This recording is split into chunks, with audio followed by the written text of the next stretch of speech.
For the thrill of a lifetime, for a spine-tingling rush of adrenaline, for the sense that your life has reached the ultimate pinnacle of adventure, stay off this ride. This nostalgic ride is the granddaddy of all other rides. It may have been the first thrill ride of your life, and it may well be the last. It's the Carousel.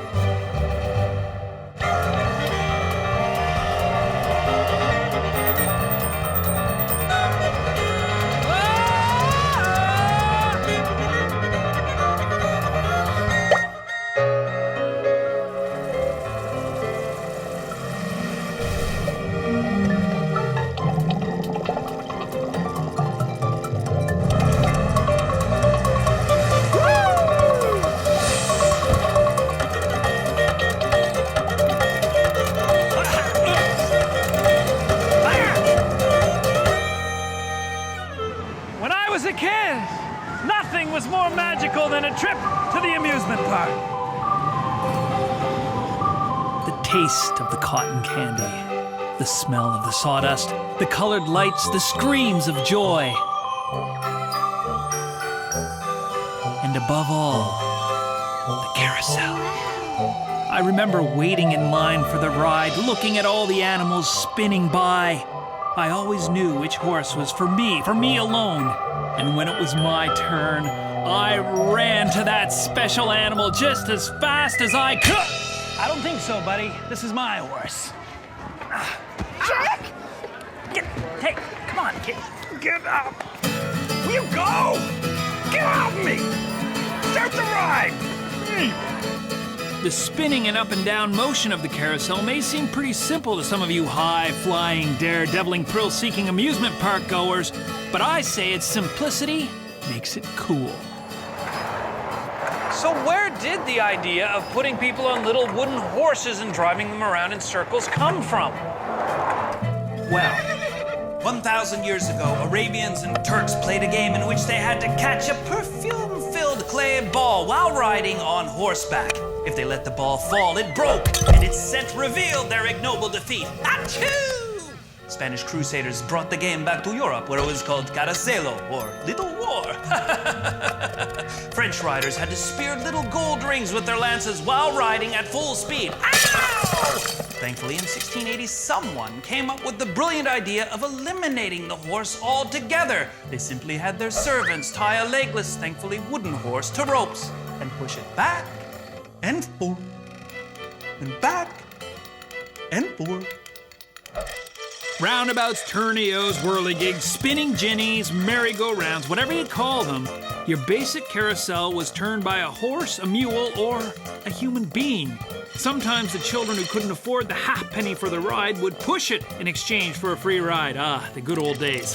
Thanks to English agricultural engineer Frederick Savage, those poor kids lost their jobs when he developed the first steam engine-powered carousel in the 1860s. From then on, it's been mechanical power driving the ride all the way. And by then, if the kids were sharp and speedy, they could catch a brass ring for a free ride. Much easier task. Carnivals usually only come to town once a year for a few fleeting days. It takes almost 8 hours to put up a carousel, and Peter Knockall is looking forward to not taking this one down again for another 18 whole days. The X is in town! The X is in town! Started out in April of last year, and we traveled through the season. Season ends in November. Coming out of South Africa into the States, I was like, great opportunity to travel. I mean, I've seen so much. I've gone down, the States. I've traveled all the way from West Palm Beach, right up to, almost the tip of Canada. This ride over here is the Alan Herschel, which was actually designed for traveling. We travel constantly setting up and tearing them down. If you had to do that to a regular ride, I don't think it would be really that safe. This center pole is made of reinforced steel and folds in half for traveling. Unfolding it is quite a task, but everything on the carousel connects back to this. You're thinking about all the weight of all the people, all the children, the decking, the sweeps, everything that you can possibly think of is actually on that center pole. Okay, the center pole thing is kind of the main thing, but how does the carousel work? Well, it's pretty simple, actually. There's a pole in the middle. The pole has arms coming off of it to hold up the platform. A motor makes everything go round. Gears at the top turn crankshafts and make the little horsies go up and down. Put scientifically, the force generated by the motor is converted by a system of belts and gears into fun.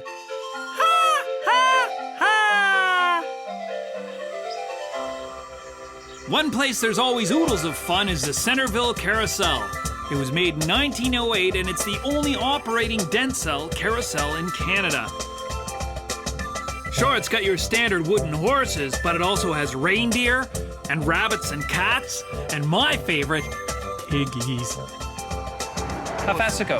It does 6.25 revolutions per minute. What's that mean? It means 6.25 revolutions per minute. Okay. Can I drive? Sure can. Can you just yank? Can you do You it? can't just yank it. You got to kind of put it in slowly. You got to pull it out slowly. This thing's 100 years old, so you kind of have to be a little gentle with it. But initially, would they have just been like is that part of the thrill of the ride? No. Like stopping people lurch This forward? isn't much of a thrill ride. This is Oh, no? more of a gentle. It's Pretty quick though when you're here.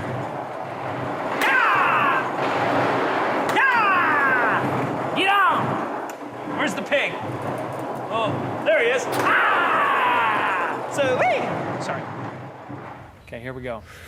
So I'm gonna reach in, rotate, and it's out. It's out. Push the green button. Ignition. Do I have to give it any amount of time before I fire up Just push it in slowly. You'll feel it. It'll start to give some resistance, and then just let the carousel start to pick up speed. There's the resistance. And then you'll feel it fall into place. That's it. It's falling. It's falling into place. Can I go past this point? No, that's as far as it'll go. That's wide open? That's it, and then Wide it'll get open's to where its I full wanna be. speed. Now, how do you keep an eye on everyone? Like, look at everyone's go by. It's like, hey, hey! You have to kind of pick a point and turn your head slowly, and because if you sit here and stare at it, you're going to get dizzy yourself. So you remain constantly vigilant. Yes, always paying attention to the ride, making sure that at any point in time, if you needed to stop the ride in emergency, that you could do that. Okay, so I'm going to put the brake in. I'm using the two-handed approach here. I think that this works. is sort of more historically accurate. Slow, slow, whoa, whoa. Then you just want to hold it in that position and hold the brake on and let it coast to a stop. And if you want to reach over, you can turn the motor off. And that'll let it'll stop quicker. if you Okay. do that. And then I'd be yelling, let go of the pig's ears. Friggin' kid. Have you noticed any sort of difference in personalities, like who gets on the pig, who gets on the rabbit, who gets on the ostrich? Who chooses the bench? People with their small infants will usually sit in the bench, or elderly people if they just want to have a ride and they don't want to go up and down. But if you look, the ones on the outside, they don't go up and down. The two rows on the inside go up and down. So the thrill seekers come toward the inside.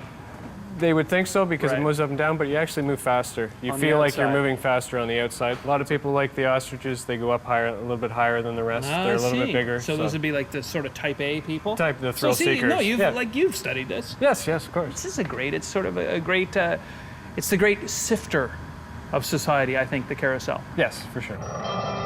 The guy who built this was Gustav Denzel. He's credited with bringing the carousel to North America from Germany, and his carving started a boom the likes of which those perfumed crusaders couldn't possibly have imagined.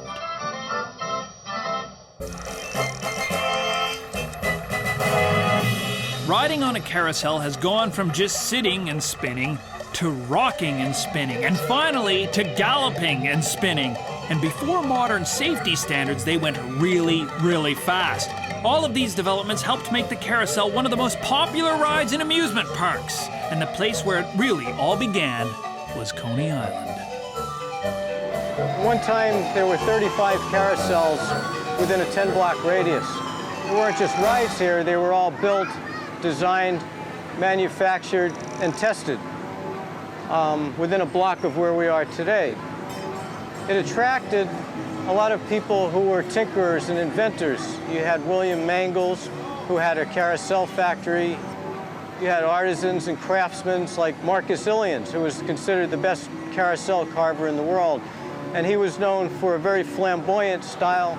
It had jewels, it had flowing manes, and he had a team of carvers who carved the carousel horses just a block away from here. Over on Surf Avenue was the B&B Carousel. For years, it was the only traditional carousel left on Coney Island.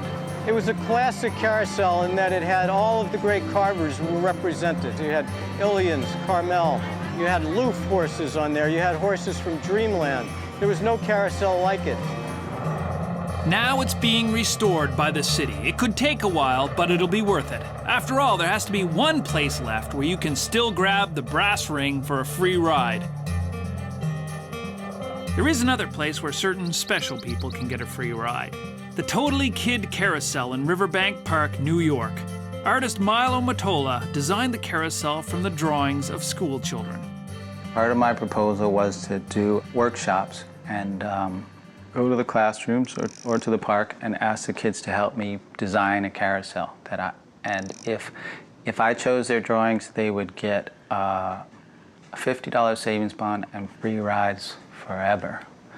To a kid, forever is a long, long time. There was about 1,000 pictures. At that point, I wasn't sure if it was going to just be animals. I thought perhaps it could be amoebas or cheeses or pies. I got a lot of lovely pictures of cake, but I decided just to limit it to animals.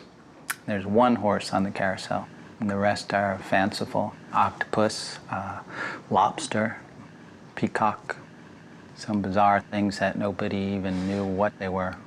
Even after I cut it down, there were limitations based on the scale of the figures. If you have a pelican and his seat's way up here, in the up position, the kid won't be able to climb up to the top of the seat. The kid may be able to get on in the down position and then get stranded in the up position. The animals were carved out of fiberglass, and after being reinforced and sanded and painted, opening day finally came. And all the moms had tears in their eyes, and the dads were so proud. Christian Senna was 5 years old when his drawing made the final cut. At that time, I liked lions because of the Wizard of Oz, you know, they're like inspiration. So I drew that lion of the Wizard of Oz, well, kinda. I remember calling this, because this is part of a chariot on the carousel. I was calling it the monster chariot, and you said, it's a lion. It's a lion. The animals look exactly like the drawings of the children. On the carousel floor, the signature of each child is carved next to his or her animal, and the original drawing is framed and hung up above. I was surprised that it became so lifelike. Looking at the picture and then looking at the real thing right in front of my eyes. I still pass by sometimes and just look at it. Just see that thing right there with my name on it. It's exciting to this day. The carousel has gone through some ups and downs. Now it's fallen into disrepair, and there are no funds to fix it. This isn't the first time a carousel has been put out to pasture. They pretty much stopped being built in the Depression. Suddenly, people seemed less interested in riding toy horses around in a circle. Over the next half a century, thousands of carousel animals were dismantled or abandoned and left to rot in amusement parks. In the last 20 years, there has been a growing fascination with the nostalgia and the art of the traditional wooden carousel. And here in Ohio, the Carousel Works Company not only restores the old ones, they're building old stuff that's brand new. We're shaping a new model for a new figure we're making. It's a Canadian goose. We started out with that design from the designer. She laid out all the figures the way they wanted them. So I made them a 1/4 pattern. The small patterns mostly for communication between us and the owners. They see things in 2 dimensions like that, and they never see things in 3 dimensions, and sometimes it's a whole different world. We have to worry about people sitting on this and not having things in the way where the legs are gonna break and people are gonna rub on them too excessively. We're tasked with making something look the way the buyer wants it, but also make it so it's functional for the next 50 years. Sometimes they're not the same thing. They don't do everything like the old days. Once the master carving is done, it's dismantled and set up for duplication. But Art and his crew haven't forgotten the old way of doing things. When we started the business 20 years ago, we threw away the assumption that everything new is better. So we made judgment calls. The way they constructed them 100 years ago It's totally practical, make a lot of sense. Figures lasted from, the 1800s till now without any problem at all. Biggest damage on a carousel was broken legs and things that hung off necks and heads. We have epoxies now that can take the wear and tear of that a lot better.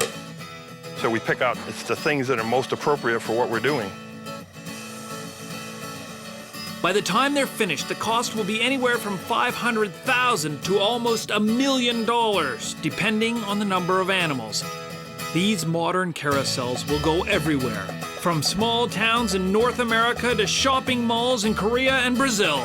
You've come a long way, piggy. One of the absolutely bestest things about riding a carousel is the music. Did you know it used to be made from paper? Well, Donald Stinson has been making organs for over 40 years, so maybe he can explain it. I built this in 1994, and it's one of the last, actually, the paper roll-operated organs that we've built. And on this one, all you have to do is just flip the switch and listen to the music. When the roll goes across, it lets a little puff of air in, and that triggers one of the little valves, and that triggers the pipes. There's only one man making rolls for these machines anymore. This one's been all over the country and it's been played everywhere. It's got a lot of miles on it, but it still plays like the day it was new. This is where we build all the small pipes, and right now Scott is marking off the pipes here, marking the holes in the end of them. After we get all the pieces laid out, then the next step will be to glue them all together. Then I put the voice in them. There's many steps to voicing a pipe correctly, and that's the job that I handle myself. This is a violin pipe, and that's how you tune the pipe, by closing it or opening it. And to voice the pipe, it's how high it is from here to here, how wide the windway is, how high the chamfer height is. Many different things goes into making up the voice of a pipe. And it took a few years to get it where I wanted it.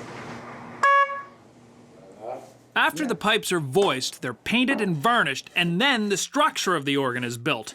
When it's all done, it'll look a little something like this.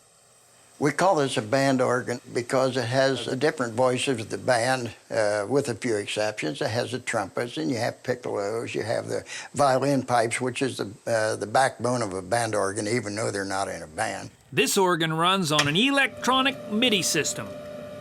A simple old floppy disk contains all the music. A blower supplies the air, and then the computer tells the pneumatic vacuums when to regulate it. Then it tells the valves which pipe to play and when. This makes the paper seem simple. Some people love traditional carousel music and object to using modern songs to accompany the ride, but not everyone shares this point of view. The only thing I don't like about this is the music. Everyone says the music makes the merry-go-round. Try to listen to it for like 90% of your day. I still operate the rides and I won't give up that. It's one of my loves. Actually, yeah, it sends a shiver down your spine the way you see a little child screaming and shouting not to get onto the ride, and then getting onto the ride and doesn't want to get off. And that's what makes my job worth it. Now that yet another fair is over, Peter has to break down the carousel, and I get to help. Yippee. It's been a long time since I've done any real work. See how it goes. I get soft hands. But first, I have to get initiated into the Loyal Order of Carousel Workers with a t-shirt and a tattoo. Macho. Here we go, ready? Walk it back. There you go. Normally, it takes 6 or 7 guys no more than 8 hours to tear this puppy down. Today, it might take a little longer. Oh, so they all go in there and just set up on a little post in there? They got a little stable for them. Yeah, okay. Only 40 more to go, buddy. Right on, man. Okay, let's go. Let's pick up the pace a bit. Whoa! Horse. Just for interest's sake, if I bust one of the horses, what kind of damage are we looking at? Worst case scenario. About $2.5 grand. 2,500 bucks if I drop this horse. Might have to ask for a raise. The carousel was just the beginning of this fascination with going around in circles. At the Chicago World's Fair in 1893, a gentleman named Ferris put a carousel on its side. Whoa! Then someone figured out that going around in one circle wasn't enough fun. The tilt-a-whirl was invented in 1926, and with one of those, you can go around in circles that go around in circles. The wave swinger is old school. They've brought back the whole hanging on the ropes concept. On the Scorpion, you can go around on all the circles you can stand, up, down, and sideways. Then came the next great advance in rotational fun management, the brilliant idea of going around in circles really, really fast. The Gravitron goes around so fast that you can stand on the sidewalls. It goes around so fast that if you sit up, the gravitational forces on your head change. This is perhaps the most nauseating ride known to science, but people still get on, and their food still gets off. This is the Starship, which is an updated version of the Gravitron ride, which is a very, very popular ride with our young riders. It takes approximately 20 seconds of rotation to get the speed up in the ride before the walls will raise on the ride, which is approximately 11 to 13 RPMs, to where the customers are basically, the gravity has them stuck to the wall. The speed inside and the short circular motion creates the gravity within the circle that keeps them from being able to move away from the outer edge of the circle. It's a very unique attraction. That, my friends, is cool. Before you know it, you've got the Cyclone, the Bat, the Scrambler, the Drop of Death, the Fill Your Pants, the Hey, you had hot dogs, and the Fatal Heart Attack, or something like that. All inspired by that greatest of great dreams, sitting on something fun that goes absolutely nowhere. And speaking of going nowhere, back to me. A carousel. What a ride. What a ride.